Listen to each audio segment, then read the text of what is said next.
Okey, sekarang kita akan meneruskan dengan topik yang seterusnya, iaitu instructional design. Okey, seperti yang dinyatakan pada video yang lepas, instructional design ni adalah sebagai salah satu panduan untuk kita merangka bagaimana kita nak membina dan juga mereka bentuk aplikasi ataupun software pendidikan yang hendak kita hasilkan. Okey, berdasarkan Razer and Dempsey 2007, beliau mengatakan instructional design is defined as a systematic process, iaitu proses yang ada turutannya ataupun systematic that is employed to develop education and training programs. Ingat, dia punya tujuan dia adalah untuk kita gunakan untuk training dan juga education program. Dalam kita menentukan consistent and reliable version of the product. Product ni maksudnya kita punya aplikasi ataupun software itulah. Okay. Instructional design ataupun dalam singkatannya ID model or theories may be thought as a framework for developing modules or lesson that pertama kita untuk increase and enhance the possibility of learning. Okay, tujuan utama dia of course kita nak menghasilkan sesuatu itu adalah untuk kita meningkatkan kita punya minat ataupun motivasi ataupun kefahaman pelajar kita dalam pembelajaran. Okay, untuk belajar. Yang kedua, kita untuk encourage the engagement. Okay, contohnya dalam video ini, okay, saya mungkin akan menggunakan beberapa cara untuk attract pelajar-pelajar semua untuk kekal stay dengan saya punya video ini supaya tak ada yang mengantuk nanti. Okay, so instructional design ni dia adalah untuk encourage the engagement supaya orang boleh mengikuti kita punya proses pengajaran dan pembelajaran itu dalam tempoh yang sepatutnya. Sebab sekarang ni, okay, tempoh untuk kita kekal ataupun student kita kekal dalam satu pengajaran agak pendek. Okay, tambah pula sekarang ni tengok dalam masa 2 minit, 3 minit ataupun lebih kurang pada itu orang akan cepat bosan. Okay, sebab tu video kita tak boleh lama-lama, paling kurang ataupun paling lama pun 15 minit pun cukup lama dah untuk satu-satu pengajaran itu. Okay, so untuk encourage the engagement, dia memerlukan kita mereka bentuk model yang membolehkan pelajar kita bila tengok saja satu ataupun guna saja kita punya aplikasi itu, mereka boleh learn faster and gain deeper levels of understanding. Sebab itu salah satu daripada bahan pembelajaran yang agak orang kata menarik minat pelajar kita adalah games. Sebab walaupun dengan menggunakan apabila kita menggunakan permainan, okay, semasa mereka bermain, mereka boleh belajar tanpa dalam keadaan yang formal. Okay, itu dikatakan deeper levels of understanding. Okay. Dalam instructional design tu tadi, kita perlu kenal juga apa itu instructional system. Okay, bila sebut sistem, dia merupakan satu organisasi ataupun satu orang kata enrichment, okay, enrichment of resources and procedures to promote the learning. Bila kita belajar ataupun bila kita membuat sesuatu, kita memerlukan satu guiding ataupun satu panduan untuk kita melakukan perkara itu dalam keadaan yang bersistematik. Okay. Yang kedua, instructional technology. Bila ada sistem, of course kita memerlukan teknologi. Okay, teknologi di sini maksudnya instructional technology is the systematic application. Okay, systemic and systematic application of strategies and techniques derived from, okay, kita tengok pada learning theory tadi berdasarkan behavioral, cognitive and constructivist theories. Okay, untuk kita mendapatkan solution terhadap permasalahan yang berlaku dalam kita punya instructional ataupun dalam kita punya keadaan pengajaran dan juga pembelajaran kita. Dan yang ketiga adalah instructional development. Okay, kita dah ada sistem, kita dah ada teknologi.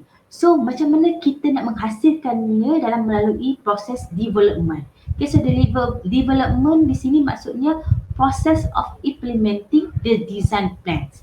Kita dah ada model tadi, kita dah ada design ni tadi. So how to kita implementkan proses yang kita dah rangkakan on the paper tadi.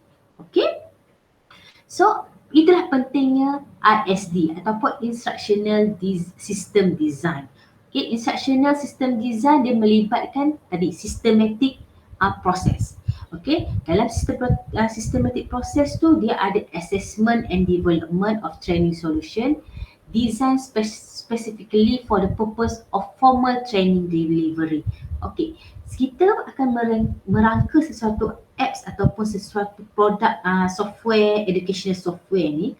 Pertama sekali kita nak tujuannya adalah untuk pembelajaran. Tapi bila kita sebut pembelajaran, orang akan mindset dia adalah sesuatu yang formal. So kita nak ubah semua tu menjadi orang bila pelajar kita menggunakan kita punya produk itu, mereka tak tertekan dan tak merasakan ia adalah satu yang formal. Okay.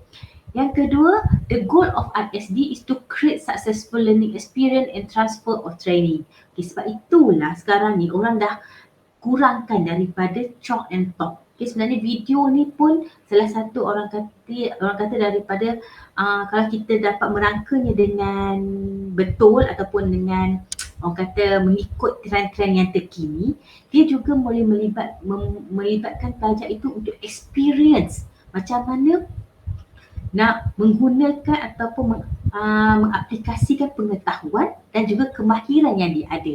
Okay, sebagai contohnya yang video ni. Okay, video ini selain daripada formal, daripada knowledge formal saya tentang ISD, saya juga boleh train macam mana saya nak menggunakan video, macam mana saya nak edit video, macam mana saya nak memasukkan konten-konten yang menarik untuk dilihat. Okay, so di situ perlunya ada instructional system design supaya dapat saya plan macam mana nak menjadikan proses pengajaran dan pembelajaran tu successful.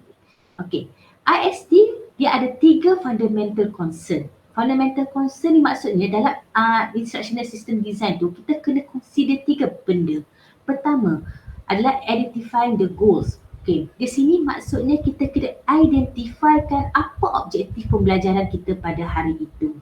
Okay, contohnya pada hari ini saya nak mengenal pelajar-pelajar semua faham apa itu ISD.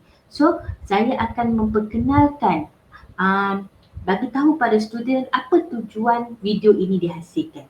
Okay, apa tujuan ataupun pembelajaran kita pada hari ini. Jadi pelajar kita akan faham, oh hari ini saya kena kenal apa itu instructional design, apa itu model teaching, kan? So benda-benda macam tu akan trigger ataupun boleh macam kita lah. Kalau orang tak bagi tahu kita apa tujuan kita hidup, kita pun tak tahu. Aku ni bangun pagi, okay, terus je tak tahu apa tujuan hidup, so kehidupan kita meaningless.